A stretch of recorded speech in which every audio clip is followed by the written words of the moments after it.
Skrill, boys, TGD, and Vids, happy Godzilla month.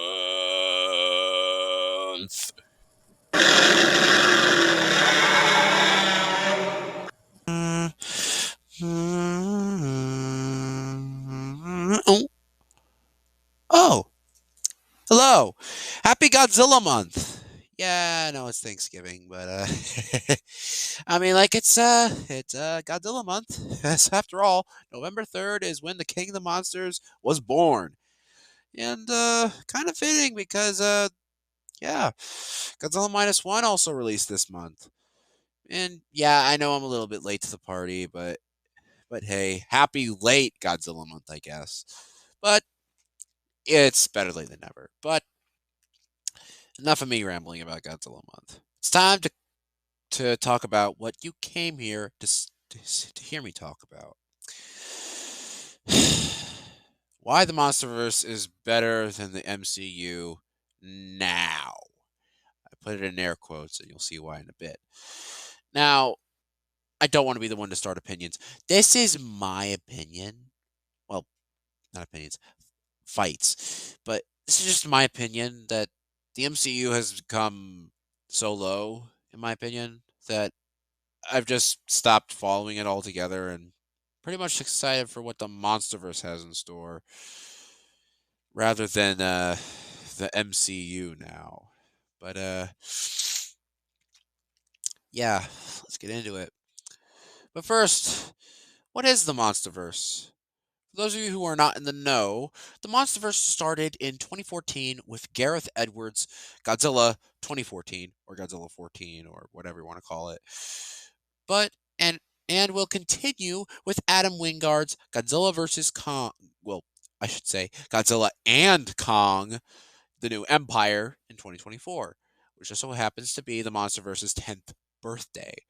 It has 4 movies, soon to be 5, 2 TV shows, and a plethora of iconic monsters, such as the main man himself, Goji, to the big ape, Kong, to some of Godzilla and Kong's most famous friends and foes. And as of recently, Monarch Legacy of Monsters is the latest project in this series. So then there's the question, and why I say now better than the MCU in air quotations. Here are some lying reasons that I'm pretty sure you won't be convinced by, but still, I feel like that these reasons are convincing enough that probably at the end of this video, you'll be on my side. And hey, if you haven't already, subscribe. It really helps. And like the video. There's your shameless plug. Alrighty. How Legendary's cinematic universe has slowly overtaken the MCU. Okay, so I gotta mention the video idea. So I got this from a tweet that Dangerville posted.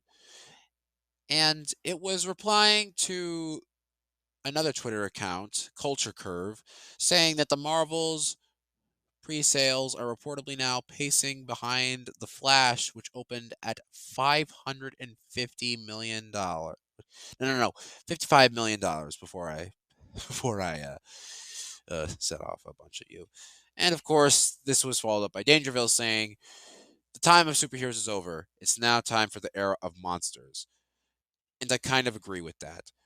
Also, it was due to an article that Variety posted where it says Marvel in trouble? Question mark. Yeah, everything's got a question mark in it nowadays. And really, I feel like that the MonsterVerse has been slowly waiting for the day that the MCU, like people have just dropped out on the MCU and have nothing else to go to. I feel like, yet again, this is in air quotations. Do I think the MonsterVerse is better than the MCU? Maybe, but but of course, if we're talking like as the MCU as a whole right now, it's a little bit iffy But if we're talking like Infinity Saga, Infinity Saga is like it's cinema. But let's go into the reasons why Marvel's been slacking behind the MonsterVerse as of late. The rate of content. The MonsterVerse. It dropped its first 4 movies in the span of 8 years. About one every 2 to 3 years. Godzilla 2014 in 2014, Kong Skull Island in 2017, Godzilla King of the Monsters in 2019, and Godzilla vs. Kong in 2021, followed by the Kong Skull Island anime series and Monarch Legacy of Monsters, which both released in 2023. The former in summer and the latter in, well, as I said, this month. However, Marvel has released oh, has released 3 to 4 movies and shows in the span of only 2 years, had the same man in charge that screwed it up, and, well, really, let me just go in depth with this. The, you see, there's something called too much of a good thing here, guys. And people were like complaining at like when during the wait for Marvel movies or at the wait for Endgame. We want more Marvel content. Be careful what you wish for, because they got their wish, but at what cost? I'll tell you what cost. A whole lot of good content. That's what I'm telling you right here. Because, oh man, it was troublesome. Like I said, Phase 4 alone had 8 projects. In had 8 projects alone in 2024 in 2021, the same year that Godzilla vs. Kong released. And in 2022, the same amount of projects were the genuine same amount of projects were released. Well, minus one TV series and minus one movie. That makes for a grand total of 16 projects in the span of 2 years. Phase 1 had 6 projects to begin with. This is making the Monsterverse look like Phase 1 of the MCU. Also, this generally affects the quality. With the Monsterverse movies, as we heard with Godzilla and Kong, New Empire's production, that things over there were generally much more smoother than they were at Marvel's. Speaking of which, yeah, Kevin Feige just wants to interfere with everything, make everything a CGI finale, overwork the VFX artists, and of course tamper the quality of the movie, and screw the director's OG vision. This also could be summed up as also miscommunication, as when people last saw Wanda in Endgame as a anti-hero, and then like in Multiverse of Madness, like you get Whiplash and she's now a villain, and you see these 2 kids that she really cares about but you've never seen before. That's a problem. That's a real big problem, in my opinion.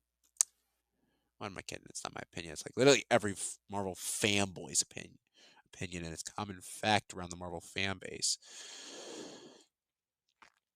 But surprisingly, despite all this rate of content, Marvel only had a couple select hits at the box office, and all were of varying qualities, with some of the highlights being Shang-Chi and the Ten Rings and Hawkeye, while the low lows being Thor Love and Thunder and She-Hulk Attorney at Law, which is by far, in my opinion, the worst MCU project. And I will get to that in a future video. Quality of their movies. I hinted at this earlier. So, many use Rotten Tomatoes here.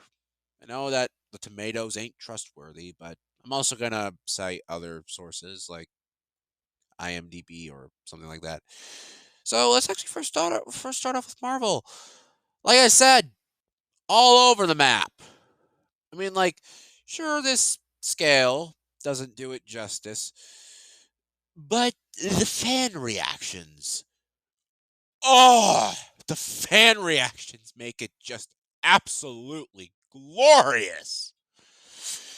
Meanwhile, the Monsterverse has been somewhat consistent. Now, of course, while the first two, Godzilla 2014 and Kong Skull Island, were fresh on the critic side and were well received by audiences, 2019's King of the Monsters was the first time that the MonsterVerse had dipped into the rotten category. But audiences generally enjoyed that movie better. And I kind of have a love-hate relationship with this movie. I do have ideas for like a rewrite of King of the Monsters and how it could have still been the sleeper hit. But I mean, like, then we have Godzilla vs. Kong where that's all fixed. And just as of recently, um, and this is not set in stone yet because we still got like 7 more episodes to go, but Monarch Legacy of Monsters is at 90% on Rotten Tomatoes and is fresh. This is their first live action TV series, and none, and I mean none, of the MCU TV series have gotten certified fresh. Only two that have gotten certified. The only one that I can think of that got certified fresh off the top of my head. Actually, no. Rephrase that. Um, um, that I know is certified fresh off the top of my head is Hawkeye. Because that show, because that's like where I make the exception there. Hawkeye is a well crafted show that definitely feels like it should be a TV show. And yeah, what else is there? Well, I mean, like, each MonsterVerse movie has its own little bit of variety in there, but it generally still feels the same. I mean, like, I still lend myself some Gareth Edwards Godzilla, and of course, like I said, handled by the main respect of the directors. But meanwhile, on Marvel's end, the projects are all over the goddamn place, and almost all of them are either creatively dry or creative. Uh, yeah. Also, they are pushed out way too fast. I mean, like, I'm talking about like with the introduction of TV series, we've now gone from like having 2 to 3 movies a year. I mean, like, sure, that's not too bad, to having 8 projects to catch up on the next singular movie you have to watch. This, of course, causes FOMO, or the fear of missing out. Of course, the Monsterverse has really been the master of spacing out content. Like I said, the first 4 movies came within a span of either 2 to 3 years of each other, and the 2 TV series came out within months of each other, and that's still decently long. So, really, is the Monsterverse really pushing out quality content and making sure that the movies that they put out actually are good? Yes. Can they do better? Sure. But I mean, like, this is yet again during Marvel Phase 4, but still, yeesh. Let's now talk about the TV shows. Yeah, this is the segment y'all been waiting for. Like I said, Legacy of Monsters. Yet again, there's only 2 TV series at the moment. Both are different, literally and figuratively. They are treated like TV shows. Monarch Legacy of Monsters definitely has the cinematic budget of a Monsterverse movie, but definitely has its own strengths of being a TV series. You can watch them and plus, you can watch it at your own leisure. I'm pretty sure you only just need to catch up on Godzilla 2014 to know, but I'm pretty sure that the film will fill you out on any missing film TV series will fill you out on any missing gaps. And also, Apple TV Plus is generally a free TV service. And yeah, now I got to go all bombastic on Marvel. What the hell were they thinking? 10 TV shows. They all feel the same, with the exception of Hawkeye and Loki. Sort of. Because Loki season 2 kind of fell back into that MCU ishness. But Hawkeye is the exception for me, as well as season 1 of Loki. Maybe some of season 2, though. Anyways, some of them feel like movies. This is especially true with Falcon and the Winter Soldier. Tell any Marvel fan, should Falcon and the Winter Soldier be a movie? 99% of the time, they will always say yes. And you can't even watch them without doing homework. Meaning, you have to watch other shows or other movies to understand the show that you're watching. Or you have to watch the show so that way you can watch the movie and understand. Remember what I was saying with earlier about Multiverse of Madness and Wanda? Yeah, that's what's happening here. But it's way worse. And now we get to the part where I absolutely like to dunk on Marvel. The VFX. Before I present my valid reasoning, I would like you to take a moment to look at two images. One from Monarch Legacy of Monsters, and one from one of Marvel's recent works, Quantumania. Ignore the points there, but here is the beautiful, majestic Titan Gojira, or Godzilla. You can see the details, how the sand ripples away from his face, and and the and when he roars, the deep expression in his face, and of course, how the lighting and textures look so natural and realistic. Oh, just this quality picture. Then you have this. People, well, I think we were right to compare him to George Lopez's character in Shark Boy and Lava Girl. Because it literally looks like they copy pasted Corey Stoll's face on a giant head. And it looks bad. Sure, the lighting looks good. It looks kind of good, but the face is what doesn't do it for me. And this is none of the artist's fault. I'm just saying that. Because, like, listen, it's not about the artist, it's about the company. Because, like, if you're given enough time to let the VFX cook in the post production oven, then they can look something great like this. However, if you rush it, you're going to end up with MODOK. And I'm not even scratching the surface with this. Also, there's also a meme out there that literally is dunking on Marvel VFX in 2023 and 2022, saying how VFX peaked in the 2000s, and then like in 2022, we can't figure out how to track a third eye onto Benedict Cumberbatch's head or make a green Hulk lady. Tell me why. Why have we de-evolved as a society in VFX making? But that's on no part. That is no way on the part of the VFX artists. They can do some incredible things if you give them the right time and the right effort.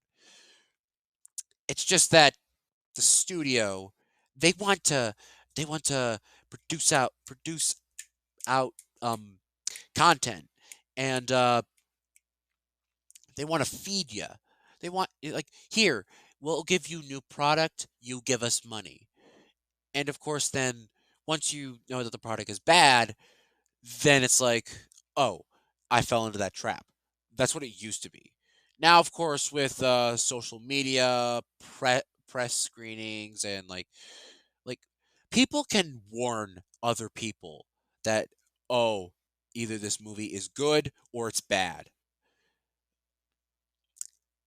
That was kind of what happened with Quantumania. I was excited for Quantumania. I mean, like, for Godzilla vs. Kong, I was excited for it, but I didn't get to go see it. With Quantumania, I thought it was like, oh, maybe this is all fake. Maybe this is Marvel trying to stop the real stuff from leaking. Then I saw the movie, and I was absolutely utterly disappointed. So, and this is more apparent in The Flash, that WB wanted to get the VFX of, well, they wanted to get the Flash out as fast as possible because that movie went through a hell of a production cycle, and I don't blame them. But come on, Walt Disney Studios, WB Studios, let your VFX artists cook. Let them cook. Let them cook in the post-production oven of greatness, and you can make something like this instead of a Modoc. Yay. What can Marvel and Disney do to fix this? Yes, I'm adding Disney in there because they are partially the fault. Well, they are partially at fault for the MCU's failure. In my opinion, they should have just saw it from the beginning. This is a sneak peek of what my version of the multiverse saga would look like. And man, is it looking like a gosh damn Leonardo da Vinci painting. The project never had clear focus. They needed to be spaced out and not rapidly paced. They needed more cohesion. Maybe give the directors more of a say and stop with the big CGI finales. We don't need to go that bombastic. Maybe, and even though they make money, movie, make your movie first. Financials later, please. Part 2 of this solution. Craft them with enough time to make them on equal footing, or at least a good enough product. A nice, lengthy production to let the film cook for long enough. And really strive for variety in your stories to make sure that you have broad appeal. And yes, this was inevitable, I was going to say this. Let your VFX artists finish the VFX. I don't need, for the quintillionth time, I don't need to say this for the quintillionth time. Let the VFX artist cook. And then you can do whatever you want. Okay? Go crazy. You can go crazy with it all. But what does the future look like for both of them? For the Monsterverse, I see one of success, where it eventually ends with a great big bombastic finale, kind of like the Heisei era, and actually ties up things with a nice cohesive bow, and also just leaves it there. After all, we don't need that much American Godzilla news. It will basically end big, grand, and beautifully. But on the MCU side of things, if they keep up the the rate of rapid constant releases in inconsistent quality and not enough time to cook in the production oven, they'll probably damage the brand even more beyond repair. And of course this is starting to take effect right now because they're now thinking of the idea of bringing Scarlett Johansson and Robert Downey Jr. Back to reprise their roles, even though their characters in the cinematic universe are dead. It just undoes their entire character arcs, in my opinion. Just un- it just undoes it. So enough, please. So please, if anyone from Kevin Feige, like from Kevin Feige to even someone at Disney is listening to this, please take a page out of the Monsterverse and my book as well.